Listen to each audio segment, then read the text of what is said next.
Great. Good afternoon, everyone. It seems that we are live. I'm Theodoros Krintas on stage right now, and I am the founder and CEO of Koubaras Limited, a consulting company. Moving forward to our plan today, my idea is that I will present you my concept in the next for the next 20 minutes approximately, and then we can carry on with a discussion, quick discussion, and of course, kind of questions you may have. So moving to the next slide, this is a disclaimer saying that this is for educational purposes only. In other words, you may say that this is just for noting that I'm insane and that you shouldn't take seriously what I'm talking about. And a very quick understanding of who I am and what I did, but also a true concept for understanding that your career will not be connected to any kind of the circumstances all around Greece or all around the world. So what you see in this chart is the price index of the Athens Stock Exchange since 1990, so for 34 years now. And on the top of the chart, you can read the companies that I have worked to, and on the bottom of the chart, to the universities that I have taught throughout these years. So you can understand that although the index can go up or down, or even being flat for a great period, my career moved forward, and I managed to set up my own company, which is Koubaras, in 2018. So I will pass this slide, which just presents the concepts of who we are and what we try to do, and I can come back to that later if you're interested, and go directly to what it means to start in your own business. So I'm sorry that the platform that we use is not able of giving some motion to the slides, so please focus on the left part of the slide with the 3 letters. So the first thing you need to do to start your own business is to have an idea and to do your market research over this idea. Not all ideas are important, not all ideas are good, and you shouldn't focus on the idea, you should focus on the market, what is needed, what the market is willing to accept. Now, secondly, you need to do your own business plan. And by saying business plan, we mean write down all the steps you need to do to succeed. A business plan is not just numbers. It's not just a kind of wishful thinking for the future, but it's actually steps and points we need to take in order to succeed in our vision, to succeed in our efforts. Third one, funding. And many times this is something that we forget, but believe me, it is important, because even when it seems that there is no issue of getting new funds, funding is a scarce resource, and you need to plan very well ahead of needing it. Next thing, name and location. Not all businesses are to be named in all sorts of ways. Not all locations are perfect for all businesses. It doesn't matter if you have a great house in a specific suburb in any capital all over Europe or all over the world. You need to give your company the location which is the right location for the business you're doing. The same goes with a name. A name is your identity. Don't treat your identity in a foolish way, if I may say so. And finally, the final part of the circle of starting your own business is make sure if you need any kind of licensing, you have it. And also make sure if you need to license for your name, or to make sure that your brand is not free over there for anybody else to get it, do so. So many times they ask me, when is the right weather to do something, to set up my own business? And the answer is there's no wrong or right weather. All the weather is good as long as you do it as soon as possible. As long as you have a driving idea. And don't forget it, it's number 3 over here on the right-hand side, be able to attract customers. If you as the founder are not willing to go out and get customers, nobody will do it for you. Nobody, no one, believe me.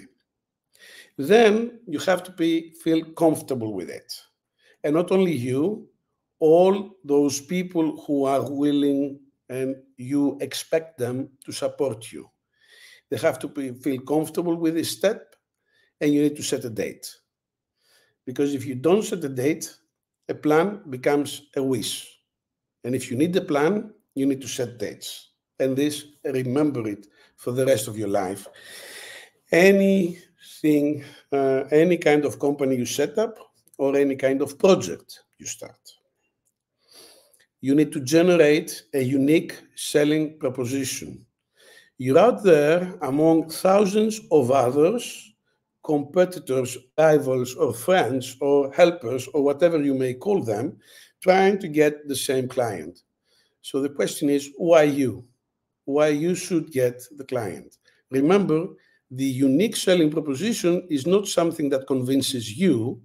It should be something that convinces them, the clients. Make some early sales. Make sure that people believe that you're ready. People have a very good insight. They understand. They know things, especially those who love us. Forget the comfort zone. We'll discuss about it later on. It's not an issue. And last but not least, be ready to take on risks. There is no business without risks. There is no profit without risks. And if there is, then the profit equals the risk-free rate, the risk-free interest rate. What is a risk-free interest rate? What the governments offer on their bonds. So if you're happy with 2.5% per annum for the next 10 years, then you shouldn't take on any kind of risks. If you're not, be ready to take some risks. And if you want to take my word for it, calculate them. Now, we need to understand 2 things about the economy. The first one is that we affect the economy, we create the markets, and secondly, that economy is cyclical. It can go from being very poor, in a very bad shape, to being high, rising, and even advantageous, and of course, making bubbles out of it. So, economies and markets are created by us, so we can understand what is happening all around us. I'm sorry to say so, but you already know wars are made from us, people, unfortunately that. And secondly, there is a cyclicality in the economic conditions. So watch them, don't be afraid of them, and understand that even if the situation now is not that good, it will become throughout time. But also remember on the right-hand side of this slide that the highest 5-year survival rate for new business in mining is 51.3%. So only 1 out of 2 startups in mining survive for 5 years. There's another very interesting statistic, is the third one, this one here. 82% of successful business owners consider their qualifications and experience enough to run a company. So they base their future in their experience. I know that this is not very common lately, but still, if it's 82%, it means there is some value in it. So try to get the right experiences. Now, starting up a business is something that everybody can. Some can do it better, if I may say so. So if you don't read the words on the right-hand side, focus on the 6 different hexagons, and you will see that we need them in order to set up and run a business properly. The having ethics, just here, willingness, persistence, adaptability, innovation, and decisiveness. And you need all of them in different quantities throughout the life of your business. In some cases, you need to be adaptive to move forward. In some other cases, you need to be willing to take on risks. In a third case, you will need to be persistent, to stay there when everybody else will be going away. And now is the time to read on your right-hand side what Steve Jobs is saying. You need to have passion, in other words, persistence in what you do, because any rational people would give up. So remember, don't give up. Don't give up, especially if you believe in what you do. Now, I understand I probably talk to more people in Generation Z than in my generation, which is Generation X. The only thing I want to mention in this slide is the following. As generations move forward, the economic drivers for a generation is completely different. If you are in a business, you need to focus in the economic drivers that are important today, not in the economic drivers that are important according to your own values and understanding. Because if you are not following what is important for the markets today, you will simply go away along with your own generation or clients, right? Now, as I said before, there are many ways that we may create bubbles. What you see here are 600 years of bubbles and errors. And the question is, will artificial intelligence, will all these technological power and capacity we have today will make the same mistakes, will do the same mistakes? Well, let me tell you 2 examples. This one is the oldest bubble, some 600 years ago, tulip mania. Please read about it if you don't know it. Tulip is the famous flower back in 16, I think, 1600. And for a reason that nobody can tell exactly what it was, everybody got crazy about buying tulip bubbles. And at some time, a tulip bulb would be more expensive than a hectare of land where it would be seed to flourish. So, of course, the bubble burst and a lot of people lost money. One thing I can tell you for good, and if we have some time, I can come back and discuss a few of the other famous bubbles. If you take a look in this gray shaded area, which is the loss that every bubble had created, we can tell one thing, which seems interesting. We can tell that we learn throughout time. So you see that from a huge loss in tulip mania, we went to a lower one in South Sea, we went to a lower one in the next one, in the internet, in the housing, and so on and so forth. So going back to my initial question, AI is actually the combination of data and algorithms. So if we have the right data and well-designed algorithms, I can believe that these mistakes will be avoided. In any other case, history will be repeated again and again and again. I am a believer of the following. As it is no artificial being, what we're looking through AI is clever and quick solutions on the basis of good algorithms and accurate data. So as long as you can do that, yes, our life can become better, and probably we may avoid some of those bubbles or errors. Now, this is a slide about leadership, and I'll go from the 4 squares, this here, all over. I'm sorry for missing my motion. It would have been a little bit better, but anyway, to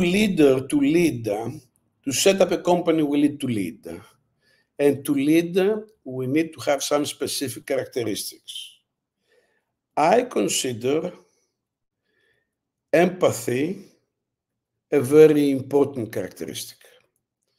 Actually, there is a funny thing about empathy, because in Greek we have empathy, empathia, but it is completely opposite on the meaning. So for our Greek friends, when we read empathy in English, we mean in Greek ensynesthesis, right? The understanding of what the other side, the opposite side of ours, would be interested into. So you need to have empathy. At the same time, you need to be able to delegate. Even the best one of you, or all of us, will not be able to do what a good team will do. And if you don't delegate, you will never, ever get a good team. And just a footnote here, once you delegate, you accept errors. Otherwise, the team will never learn. And this brings us to the third part of it, which is team building. Build your team. And finally, communicate. Communicate the way you want others to communicate with you. If you have a clear vision, communicate your vision. If you want the others to say to you directly what they feel, do exactly the same with them. Share the passion you have with your work, and take risks, as I said before, without being afraid to fail. Failure is not an option if you want to go further away, but you need to be you need to have enough courage not to be afraid to fail, to take the risks.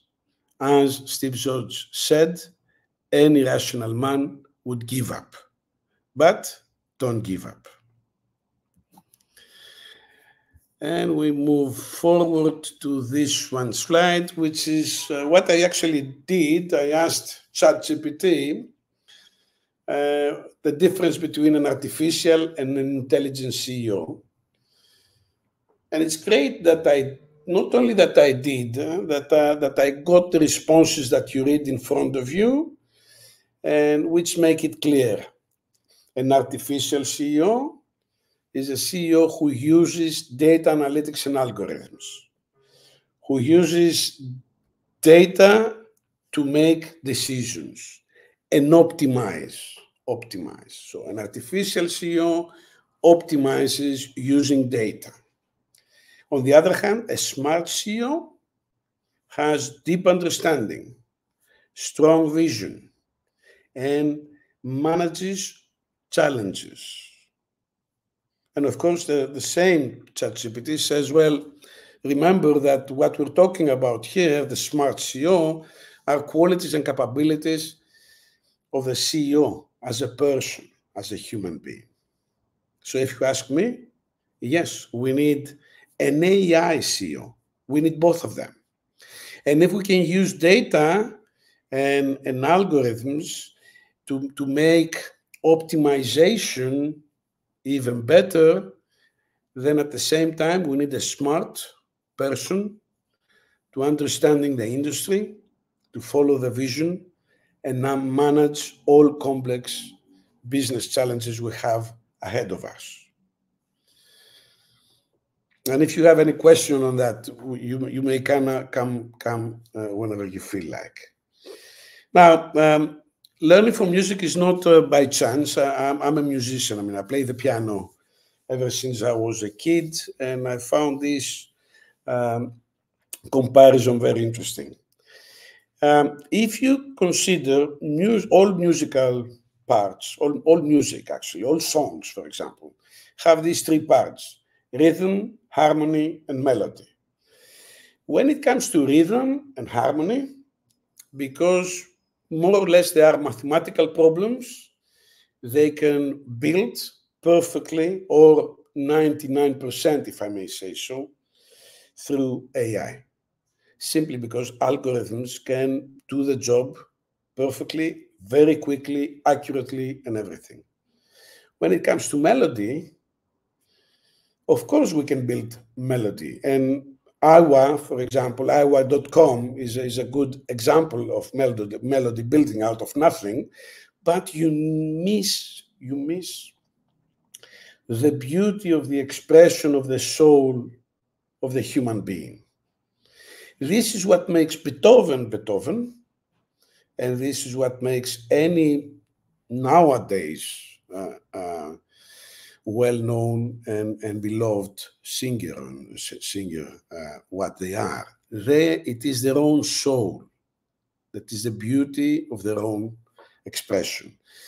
It goes 100% directly the same way in your business. And remember that. Your business needs melody to flourish. Your business needs melody to go to the next stage so that everybody remembers what you do and who you are. I'll give up of this chart, which says nothing more than the fact that we have a competition of scarce resources and nothing else. If we have some time, I'll go to that, and I'll give a few minutes to this slide about well-being. Many entrepreneurs, many managers, every one of us tend to forget that as every other thing in life, our own life needs balance.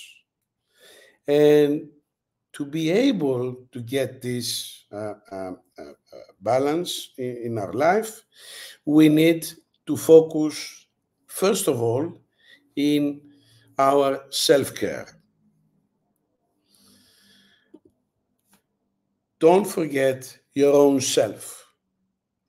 Don't expect somebody else to take care of your own self if you don't take care of your own self first. And everybody else will follow, of course.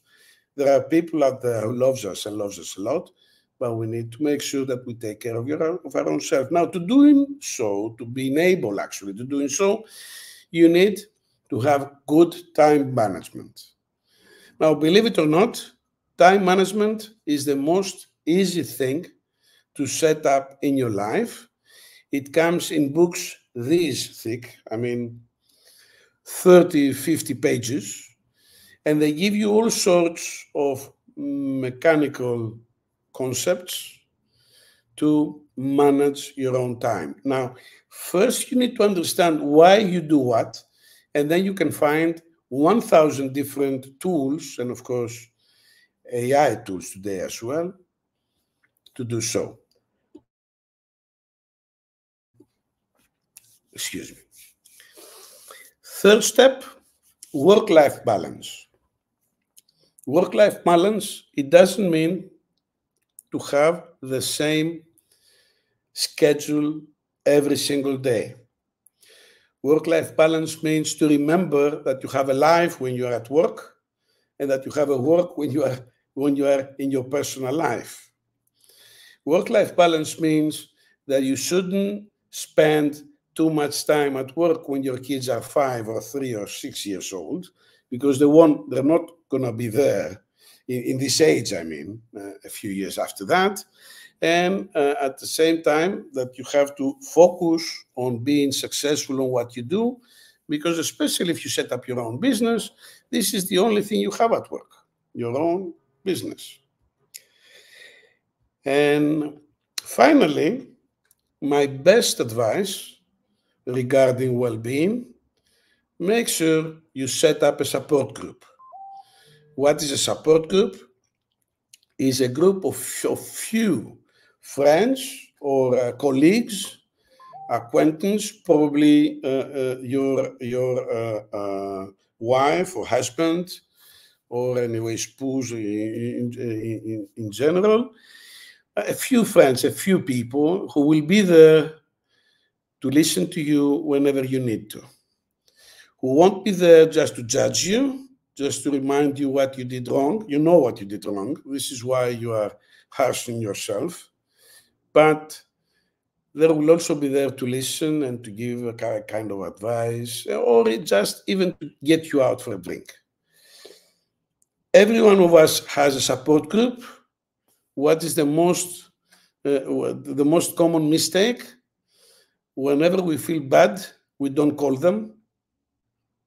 Whenever we feel bad, we close up to our own self.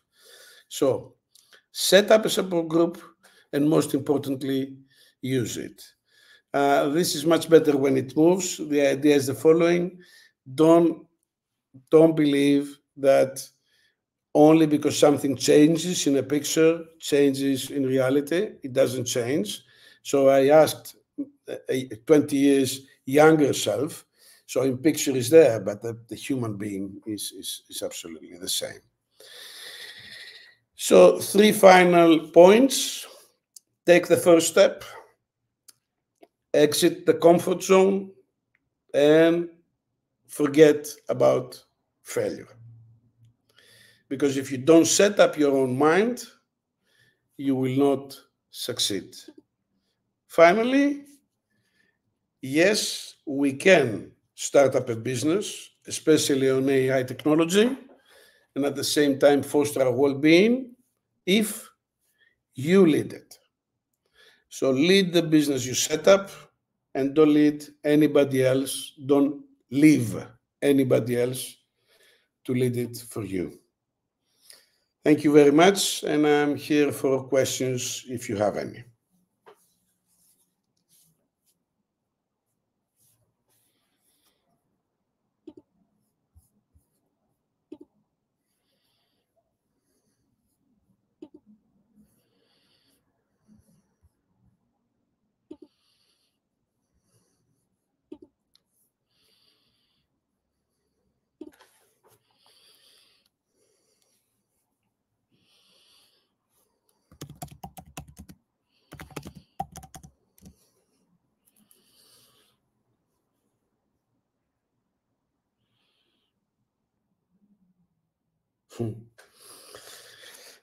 Emilio, great question.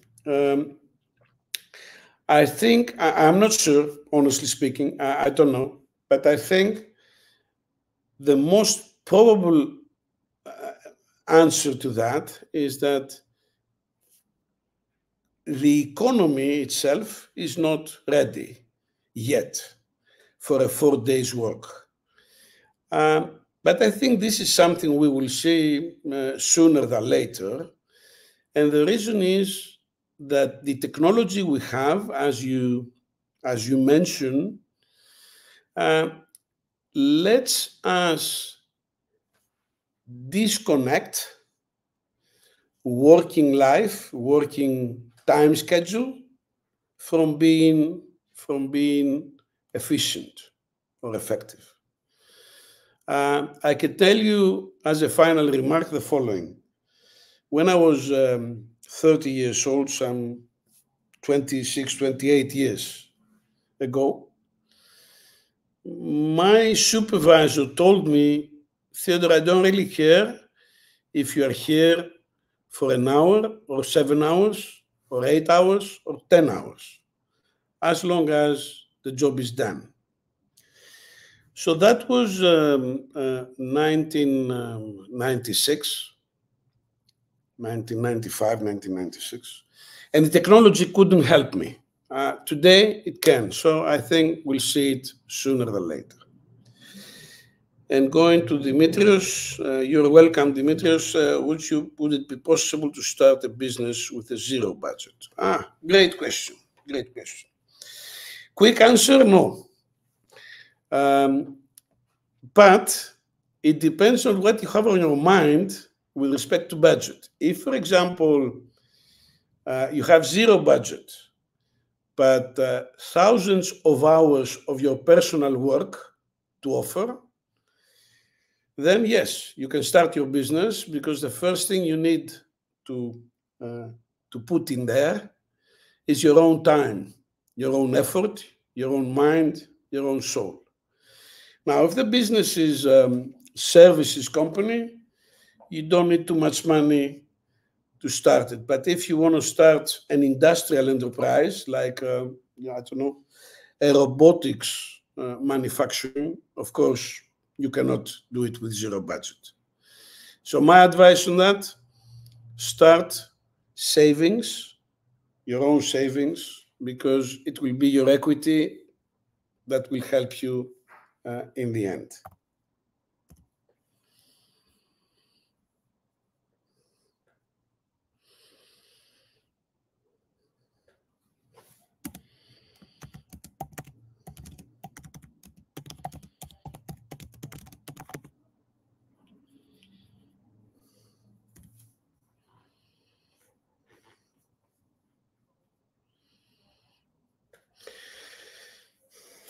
Okay.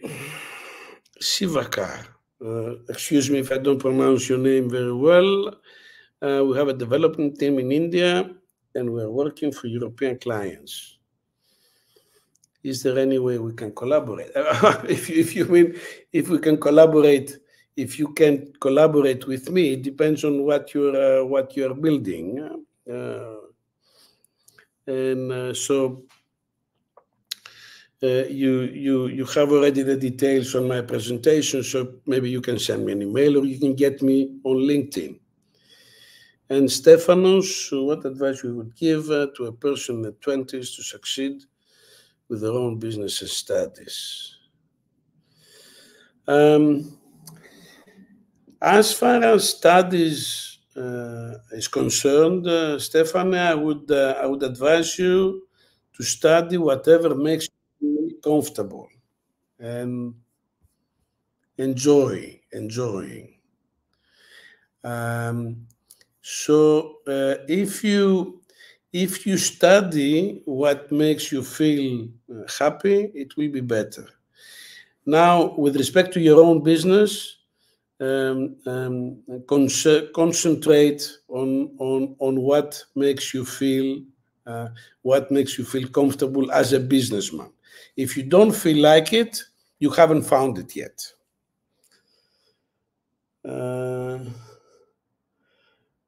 All right, great. I think I have to thank you all. We have just another minute or so. I wish all the best to you. And as I always say, especially to young men, students, 50% of what we did today is networking. So keep networked to each other and everything will be okay. Bye-bye. It's great being with you. Thank you, Kariera. Thank you, guys.